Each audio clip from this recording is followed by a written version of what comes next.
Nakakaranas ka ba ng makapal at malagkit na plema sa dibdib? Ubo na ayaw mawala? O baradong ilong na halos hindi ka makahinga?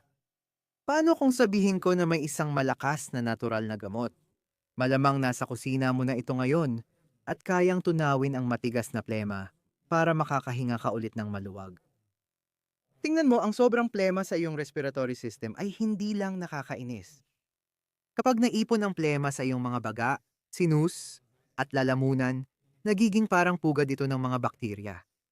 Hindi ka makatulog ng maayos dahil sa tuloy-tuloy na ubo, mabigat at masikip ang dibdib mo, at ang pressure sa iyong sinus ay nagdudulot ng matinding sakit ng ulo. Ang trangkaso ay nagpapahina at nagpapahirap. Kahit ang mga simpleng bagay, tulad ng pakikipag-usap o paghinga ng malalim, nagiging napakahirap gawin. Alam mo ba kung bakit lumalala pa ito? Hindi lang basta nananatili ang makapal at malagkit na plema doon. Nagdudulot ito ng mas maraming ubo, pamamaga at hindi komportableng pakiramdam. Lagi kang barado ang ilong, parang sasabog ang mga sinus mo, makati ang lalamunan mo, at maaari ka pang magkalagnat. Lumilipas ang mga linggo pero nananatili kang nakikibaka sa parehong pakiramdam. Pareho pa rin ang ubo na pununo ng plema, pareho pa rin ang sakit sa mga sinus, pareho pa rin ang mga sintomas ng trangkaso, at pareho pa rin ang hirap sa paghinga. Ngayon, ipapakita ko sa iyo ang natural na gamot na may apat na sangkap na matagal ng gamit para lumabnaw ang plema, linisin ang mga sinus, labanan ang mga sintomas ng trangkaso, suportahan ang iyong respiratory system, at tulungan kang gumaan ang pakiramdam ng mas mabilis. Pinagsasama ng gamot na ito ang apat na sangkap na nagtutulungan para alisin ang bara at palakasin ang natural na depensa ng katawan. Pag-usapan natin kung bakit epektibo ang reseta at ano-ano ang apat na sangkap nito. Una, ang pulot. Ang pulot ay natural na pampigil ng ubo. Binabalutan nito ang iyong lalamunan, binabawasan ang iritasyon, at ang paulit-ulit na pagnanasa na umubo. Pero hindi lang doon nagtatapos. Ang pulot ay may natural na antimikrobyano na lumalaban sa bakterya at virus na sanhi ng sintomas mo. Ipinakita na ng mga pag-aaral na ang pulot ay maaaring kasing epektibo ng mga gamot sa ubo na nabibili kahit walang reseta pero wala itong mga side effect. At tingnan mo, kapag sinabi kong pulot, ang tinutukoy ko ay purong pulot na hilaw na napananatili ang lahat ng mga katangiang ito. Makikita mo sa description ang listahan ng produktong ito at iba pang inire-rekomenda naming produkto, pati ang mga pinakamahusay na opsyon para sa iyo. Pangalawang sangkap, ang kalamansi. Ang kalamansi ay puno ng bitamina C na nagpapalakas sa iyong immune system lalo na kapag pinakakailangan mo, lalo na kapag nilalabanan mo ang trangkaso. Ang citric acid ng kalamansi ay tumutulong upang palambutin ang plema, kaya mas madali mo itong mailalabas mula sa iyong mga baga at sinus. Ang kalamansi ay nakakatulong din magpaalkalina ng iyong katawan na lumilikha ng kapaligiran kung saan nahihirapan mabuhay ang mga virus at bakterya. Pangatlo, ang bawang. Ito ang iyong lihim na sandata. Kapag dinurog mo ang bawang, naglalabas ito ng isang compound na tinatawag na alisina. Ang alisina ay may napakalakas na antibacterial at antiviral na mga katangian. Nakakatulong ito na mabawasan ang pamamaga sa iyong mga daanan ng hangin at sinus at maaari talagang pumatay ng mga pathogen na nagdudulot ng iyong impeksyon. Ang bawang ay parang natural na antibiotic na gumagana mula sa loob palabas. At sa wakas, ang luya. Ang luya ay natural na expectorant na tumutulong lumuwag at mailabas ang plema sa respiratory tract.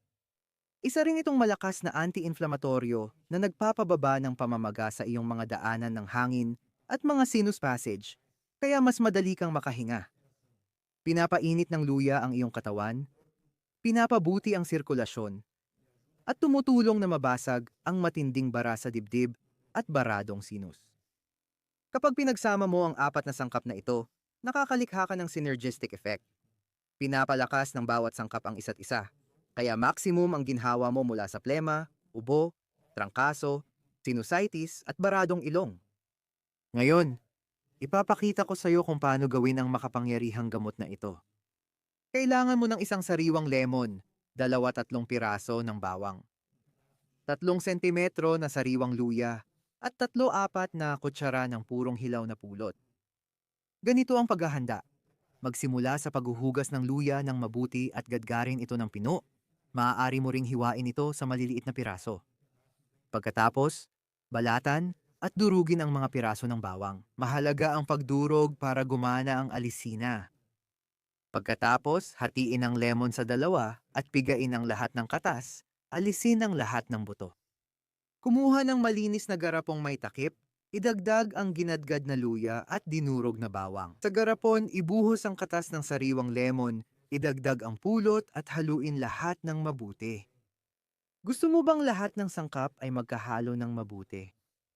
Isara ang garapon at ibabad ng minimum 4 na oras. Para sa mas maganda ang resulta, hayaang nakababad magdamag sa loob ng ref. Pinapagsama nito ang lahat ng kapaki-pakinabang na sangkap.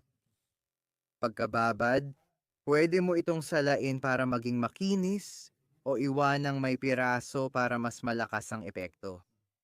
Para epektibong magamit ang gamot, uminom ng 1 kutsara nito 2-3 beses araw-araw. Maaari mo itong inumin ng diretso para sa mas malakas na epekto o ihalo sa 1 tasa ng maligamgam na tubig at inumin na parang tsa. Para sa mas magagandang resulta, uminom ng 1 dosis sa umaga nang walang laman ang tiyan, 1 sa hapon, at 1 bago matulog. Sa loob ng 24 oras, mapapansin mong luluwag at madaling mailabas ang plema sa pag-ubo. Dapat gumaan ang iyong paghinga, magsimulang mag-drain ang iyong mga sinus, at magsimula ng humupa ang iyong pag-ubo. Kung walang pagbabago sa loob ng 1 linggo o lumala ang sintomas, kumonsulta agad sa propesyonal sa kalusugan. Paalala, huwag bigyan ng pulot ang mga batang under 1 taon old. Kung may ulcer o acid reflux, inumin ang gamot na ito habang kumakain, hindi kapag walang laman ang tiyan. Kung umiinom ka ng pampalabnaw ng dugo, kumonsulta muna sa doktor bago regular gamitin ang gamot na ito dahil maaaring makaapekto sa pamumuo ng dugo ang bawang at luya. Marami nang natulungan ng natural na gamot na ito laban sa baradong ilong, sinusitis, trangkaso, at matinding ubo. Kung ito ay naging kapaki-pakinabang sa iyo,